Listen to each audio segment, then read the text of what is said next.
1일 1페이지 세상에서 가장 짧은 심리수업 365 정여울 지음 위즈덤 하우스 출판 트라우마의 두 번째 충격 세상에서 내 아픔을 가장 잘 이해해 줄 거라 믿은 존재가 내게 등을 돌린다면 그 아픔을 견뎌낼 수 있을까? 트라우마는 첫 번째 충격보다 두 번째 충격일 때 더욱 커다란 파괴력으로 생을 무너뜨린다. 두 번째 충격의 본질은 첫 번째 충격으로 인한 아픔을 아무도 이해해 주거나 공감해 주지 않을 때 발생한다. 상처보다 더 무서운 것은 가장 가까운 타인의 외면이 아닐까. 때로 자신이 가장 사랑하는 존재를 향해서도 그 외면의 권력은 작동할 수 있다. 일부러 외면하지 않아도 고통을 반복하는 것이 너무 아픈 일이라 자신도 모르게 고통받는 사람에게서 서서히 멀어질 수가 있다. 키이라 나이틀리 주연의 영화 애프터 워에서는 바로 그 외면 때문에 서로를 더욱 아프게 하는 부부의 이야기가 펼쳐진다. 2차 세계대전 당시 독일군의 폭격으로 어린 아들 마이클을 잃은 주인공 레이첼은 아들뿐 아니라 남편까지 잃을까봐 전전긍긍한다. 영국군 장교인 남편 루이스는 전쟁 후 폐허가 된 함부르크를 재건하는 사업을 맡았지만 아내의 무너진 삶을 재건해 주는 데는 무관심해 보인다. 레이첼 입장에서는 계속 집 밖으로만 맴도는 남편의 무심함이 못내 서운하다. 아이를 잃은 엄마 곁에 있어주지 않는 남편. 아들의 이야기를 꺼내는 것조차 꺼리는 남편을 바라보며 아내는 절망한다. 레이첼은 밤마다 혼자 울다가 마침내 고백한다. 당신은 나만큼 슬프지 않은 것 같다고. 당신은 나처럼 아프지 않은 것 같다고. 극심한 고립감에 빠진 레이첼은 급기야 자신을 이해해주는 독일 남자와 사랑에 빠져 남편을 떠나려 한다. 내내 아내 입장에서 남편을 야속하게 비추던 카메라는 그제야 이야기 끝에 이르러서야 남편의 남모를 아픔에 초점을 맞춘다. 아내가 짐을 싸서 떠나려 하자 남편은 고백한다. 당신을 보면 아이가 생각나고 당신을 껴안으면 아들의 냄새가 났다고. 남편은 그제야 마음을 털어놓으며 당신이 나를 떠나도 당신은 영원히 내 삶에서 가장 중요한 사람일 거라고 고백한다. 아내가 떠난 순간 아내가 그토록 애지중지하던 아들의 낡은 스웨터를 본 남편의 슬픔이 폭발한다. 아내가 다른 남자와 떠나버릴 결심을 하자 그제야 자신이 돌봐주지 않는 아내의 상처가 보이기 시작한 것이다. 마침내 서로를 향한 간절한 구원의 메시지를 읽었다면 그들에게는 아직 희망이 있는 것이다. 이렇듯 들리지 않는 타인의 목소리를 마침내 들리게 만드는 것. 두 번째 충격에 고통받는 사람들의 아픔을 담은 것이 이야기의 힘, 스토리텔링의 힘이 아닐까. 왕의 말 더듬증을 치유한 언어치료사. 볼 때마다 새로운 감동을 주는 영화가 있다. 킹스 스피치가 바로 그런 영화다. 처음 이 영화를 봤을 때는 이름 없는 의사가 왕을 구원하는 이야기로 봤다. 온 국민을 향해 연설해야 하는 왕이 말더듬이라는 콤플렉스를 앓고 있다는 것은 얼마나 힘든 일이었을까. 괴짜 언어치료사 라이오넬의 구강 길들이기는 짜릿한 감동을 주었다. 다시 이 영화를 봤을 때는 모두의 주목을 받는 국왕 버티의 처절한 외로움이 더 잘 보였다. 왕자로 자랐지만 한 번도 왕이 될 거라는 생각을 하지 못했던 버티. 잘난 형에 대한 지긋지긋한 콤플렉스를 앓고 있는 버티의 두려움이 더욱 가슴 아프게 다가왔다. 말을 더듬는 것은 어쩌면 권위적인 아버지와 오만방자한 형 사이에서 한 번도 길을 펴지 못한 마음의 증상 아니었을까. 세 번째로 영화를 보니 비로소 타인의 아픔을 치유해주는 사람의 콤플렉스가 보였다. 콤플렉스를 치료하는 일을 업으로 삼고 있는 언어치료사도 알고 보니 콤플렉스 덩어리였던 것이다. 언어치료사 라이오넬은 사실 배우가 되고 싶었다. 원래 꿈은 연기였지만 걸핏하면 배우 오디션에서 떨어졌다. 그런데 놀라운 패자부활전은 바로 언어치료사라는 직업에 자신의 좌절된 재능을 활용하는 라이오넬의 기지에서 시작된다. 라이오넬은 마치 연기를 가르치는 선생님처럼 국왕에게 말더듬이가 아닌 척하기 연기를 가르친 것이다. 라이오넬은 그저 평생 배우가 되지 못했다는 콤플렉스 속에 주저앉은 것이 아니라 콤플렉스를 대면하는 용기를 발휘한다. 노인이 되어서도 끊임없이 배우 오디션에 도전하면서도 한편으로 생계를 위해서는 언어치료사 일을 계속한 것이다. 라이오넬은 자신의 콤플렉스 때문에 꿈을 포기한 것이 아니라 오히려 타인의 꿈을 이뤄주는 훌륭한 치료사의 역할을 해내었다. 라이오넬의 콤플렉스 치유법은 마음을 한없이 편하게 하여 오직 이 순간에만 집중하기다. 딴 건 다 잊고 나를 보며 말해요. 친구에게 말하듯이요. 라이오넬의 치료는 불안에 떠는 왕에게 안정감을 준다. 그는 마치 지휘자처럼 왕의 목소리를 연주한다. 그리고 왕 스스로가 자신이 진정으로 누구인지를 깨닫게 함으로써 라이오넬은 왕의 진짜 콤플렉스는 말을 더듬는 것 자체가 아니라 나는 진정한 왕이 될 자격이 없는 사람이라는 잘못된 생각에서 왔다는 것을 깨닫게 해준다. 당신은 내가 아는 가장 용감한 분이세요. 분명 좋은 왕이 될 겁니다. 절대로 좋은 왕이 되지 못할 거라고 스스로를 규정하는 버트에게 언어치료사 라이오넬이 처방한 최고의 약은 바로 나 자신을 향한 믿음이었다. 노아의 공포를 위로하다. 만약 우리가 가장 젊고 눈부셨던 20대에 시간이 멈춰버린다면 그렇다면 정말 행복할까? 영원히 늙지 않을 수 있다면 우린 다른 모든 것을 다 잃어도 좋을까? 아델라인 멈춰진 시간은 바로 그 질문에 대답하는 영화다. 아델라인은 폭풍우 속에서 자동차 사고를 당해 물속에 빠진 상태에서 번개를 맞고 그 후 기적적으로 회생했으나 신기하게도 나이가 들지 않는 신체를 갖게 되었다. 사람들은 그녀의 놀라운 피부와 딸의 언니처럼 보이는 최강동안의 혀를 내두르지만 그녀는 FBI 추적을 당하며 생체 실험 대상이 될 위기에 놓인다. 어쩔 수 없이 사랑하는 딸과 떨어져 몇 년에 한 번씩 신분과 거주지를 바꾸며 살아가는 아델라인. 그렇게 수십 년을 보낸 뒤 딸은 아델라인의 어머니만큼이나 늙었고 아델라인은 여전히 젊고 눈부신 미모를 간직하고 있지만 전혀 행복해 보이지 않는다. 딸을 제외하고는 이 세상 누구에게도 자신의 비밀을 말해서는 안 된다는 강박 때문에 그 누구와도 깊은 관계를 맺을 수 없었던 것이다. 우정도 사랑도 자신의 것은 아니라고 생각하는 아델라인.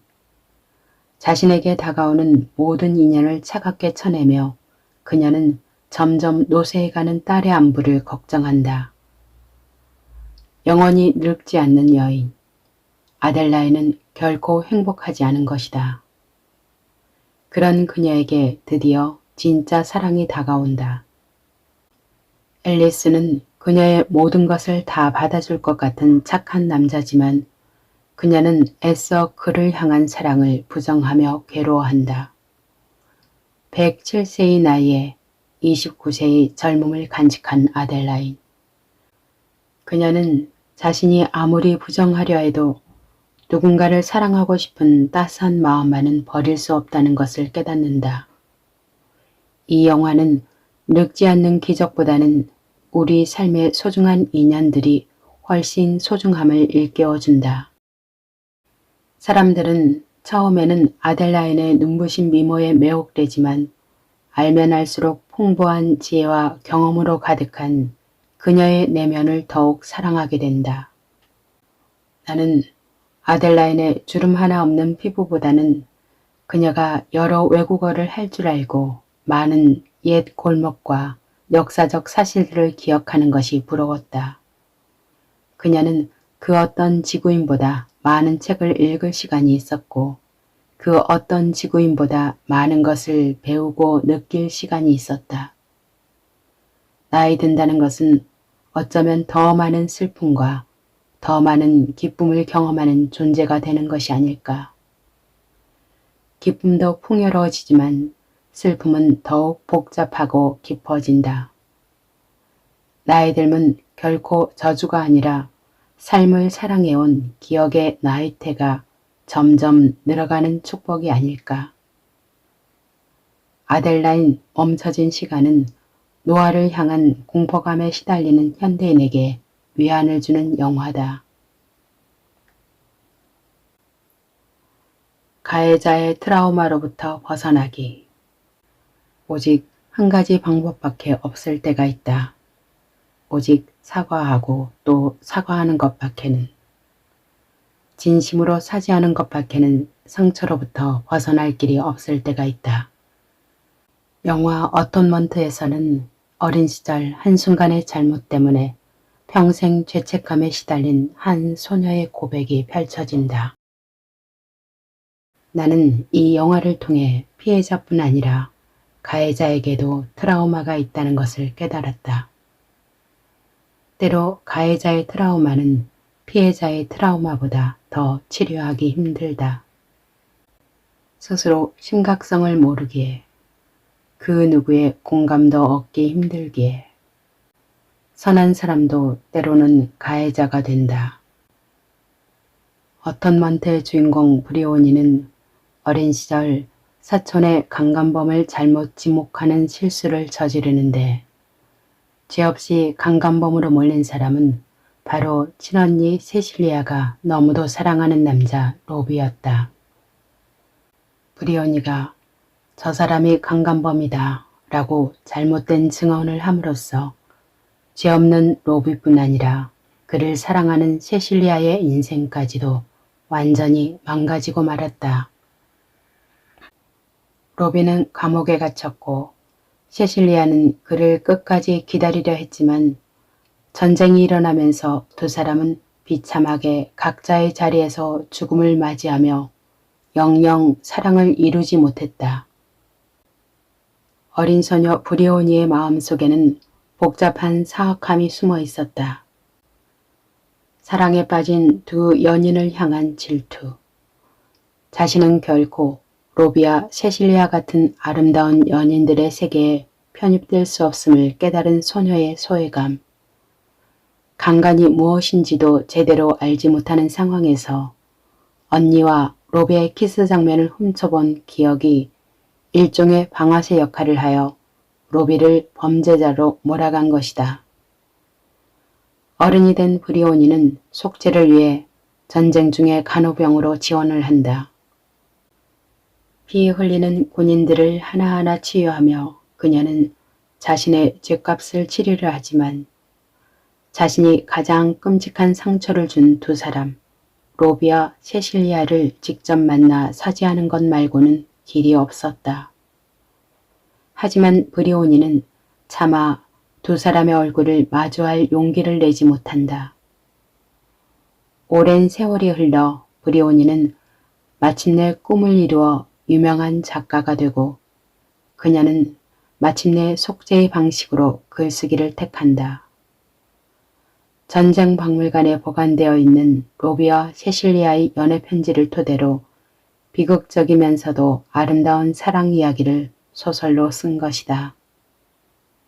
현실에서는 미처 사랑을 이루지 못했지만 소설 속에서만이라도 그들이 사랑을 이룰 수 있도록, 현실에서는 미처 사죄하지 못했지만 소설 속에서만이라도 미안하다고, 내 잘못이라고, 부디 용서를 바란다고 고백하고 싶었던 것이다.